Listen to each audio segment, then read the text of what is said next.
Hello दोस्तों, स्वागत है आप सभी का एक बार फिर से आपके अपने चैनल एडुटेनमेंट पर। आई होप आप सभी लोग स्वस्थ होंगे। दोस्तों, सीएसआईआर की तरफ से कल आप लोगों की आंसर की जो है जारी कर दी गई थी। और जैसे कि मैंने आप लोगों को रिक्रूटमेंट के स्टार्टिंग में बताया था कि ये प्रोसेस काफ़ी ज़्यादा फास्ट चलने वाला है।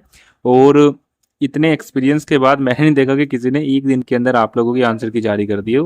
क्योंकि एसएससी भी दो से तीन दिन में आप लोगों का लिंक देता है, फिर उसको एक्टिव करता है अगले एक दो दिन में। तो लगभग एक हफ्ता उसमें भी लग जाता है। लेकिन सीएसआईआर मतलब काफ़ी ज़्यादा फास्ट मोड में काम कर रही है। और दोस्तों, इन्होंने ना तो एक मतलब स्टेटस तक नहीं दिखाया कि किन बच्चों का फॉर्म एक्सेप्ट हुआ है, किन बच्चों का रिजेक्ट हुआ है ना। तो इतना फुर्ती से काम करा जा रहा है। और टाइपिंग के बारे में देखो, मैं बात करूँ, देखो टाइपिंग अभी आप लोगों की सीएसआईआर में आईआईटीआर एक लखनऊ के अंदर आप लोगों की टाइपिंग कंडक्ट कराई गई थी।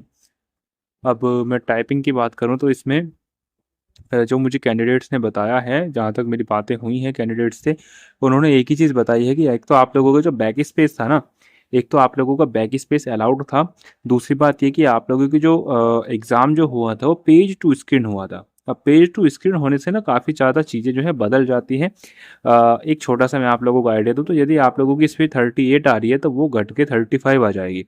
और एक्यूरेसी यदि यहाँ पर आप लोगों की 100% है तो यहाँ पर भी 1-2% का आप लोगों को अंतर देखने को मिलेगा पेज टू स्क्रीन में। और इसी वजह से मैं आप लोगों को स्टार्टिंग से ये बोल रहा था कि टाइपिंग जो रहेगी इसमें गेम चेंजर रहेगी। अब बात कर लेते हैं कि आप लोगों के मार्क्स की। तो देखो, आप लोगों के आंसर की आई है। अभी तक कुछ भी ऐसे मैंने आप लोगों के लिए गूगल फॉर्म वगैरह नहीं निकाला, क्योंकि मेरा मानना है कि एक ही काम को 10 बंदे करने से अच्छा है कि उस एक काम को कोई एक बंदा ही ठीक तरीके से कर ले, है ना। अब मैं भी यूट्यूब पर एक्टिव रहता हूँ, मेरे को पता है कि किस किस ने गूगल फॉर्म आप लोगों के निकाले हैं। तो आप लोग वहीं पर जाकर के डेटा फिल करिए। हाँ, एक एक्सपेक्टेड आइडिया मैं आप लोगों को दे दूंगा। ठीक है, वो बात की बातें हैं। तो देखो, जो मैंने एक चीज़ देखी है, तो मेजोरिटी जो पोर्शन है ना आप लोगों का, वो आप लोगों को 210 से 230 के बीच में है। इतने मार्क्स जो है बच्चों के बन रहे हैं रो। वही मैं एक्सेप्शन की बात करूँ तो एक्सेप्शन की बात करूँ तो 253 अभी तक मेरे को हाईएस्ट देखने को मिला है। हो सकता है इससे ऊपर भी हो। लेकिन अभी तक जो पब्लिकली जो चीज़ें आई हैं, 253 250 मैंने एक दो बच्चों के देखे, लेकिन एक दो ही बच्चे हैं। मेजोरिटी जो पोर्शन है ना आप लोगों को 210 से 230 के बीच में है। और 230 से और ये 250 के बीच में बहुत कम बच्चे हैं। ऐसा ये नहीं पता कि क्यों कम बच्चे हैं, है ना। तो वही है कि जो क्वेश्चन सबने सही करे हैं वो सबने सही करे हैं, जो क्वेश्चन गलत थे वो सबके ही गलत हैं, है ना। कुछ इस तरह से चीज़ें चल रही है। तो बहुत ज़्यादा बच्चे हैं जो 210 से 230 के बीच में स्टक हुए पड़े हैं। तो अब देखो, कट ऑफ की बात करूँ तो कट ऑफ के लिए हम लोग एक डिटेल वीडियो बनाएंगे, लेकिन इसमें सारी चीज़ें आप लोगों की एक्सपेक्टेड होंगी। क्योंकि ना तो हमारे पास अटेंडेंस है, ना ही हमारे पास टोटल फॉर्म फिलअप है ना। अभी तक हमारे पास कुछ भी नहीं है। तो टाइपिंग के बारे में बात करूँ तो देखो, जैसे कि मैंने आप लोगों को बताया था कि आईटीआर में आप लोगों की जो टाइपिंग हुई थी बैक स्पेस से हुई थी, पेज टू स्क्रीन हुई थी। तो इसी की आप लोगों को प्रैक्टिस करनी है। मैं आप लोगों को कई हफ्तों से कह रहा हूँ कि पेज टू स्क्रीन की आप लोग टाइपिंग करिए। और टाइपिंग की डेट की बात करें तो एग्जैक्ट डेट तो नहीं बता पाएंगे, क्योंकि सारी चीज़ें एक्सपेक्टेड ही हैं। तो ये 10 मई का आप लोगों को नोटिस आया था सीएसआईआर आईआईटीआर की तरफ से, जिसमें आप लोगों को एग्जाम कंडक्ट हुआ था। आई थिंक 27 को आप लोगों को एग्जाम कंडक्ट हुआ था। और यहाँ पर जो आप लोगों की जो टाइपिंग की जो डेट जो डिसाइड करी गई थी वो थी आप लोगों की 19 मई। ठीक है। तो लगभग 12-13 दिन ही आप लोगों को मिले थे। नहीं, 12-13 दिन तो आप लोगों के रिजल्ट आने में लगे थे।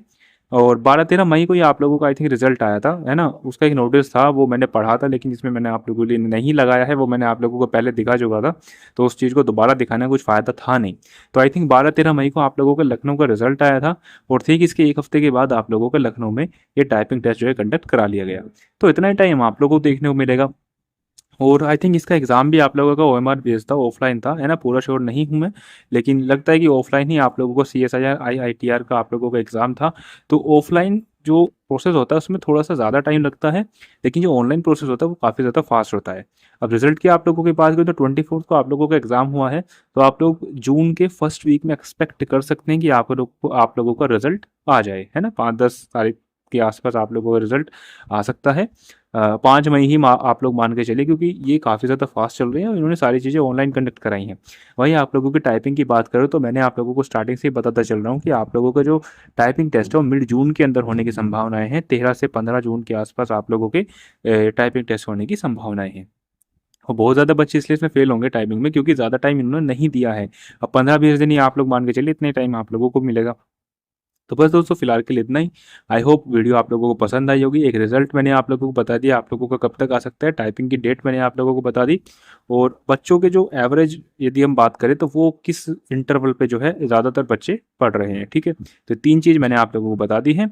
तो बस दोस्तों फिलहाल के लिए इतना ही। आई होप वीडियो आप लोगों को पसंद आई होगी, और कट ऑफ के बारे में एक डेडिकेटेड वीडियो मैं आप लोगों के लिए बनाऊंगा जिसमें सारी चीज़ें एक्सपेक्टेड रहेंगी। ठीक है, पहले ही बता रहा हूँ मैं आप लोगों को। तो चलिए दोस्तों फिलहाल के लिए इतना ही। धन्यवाद।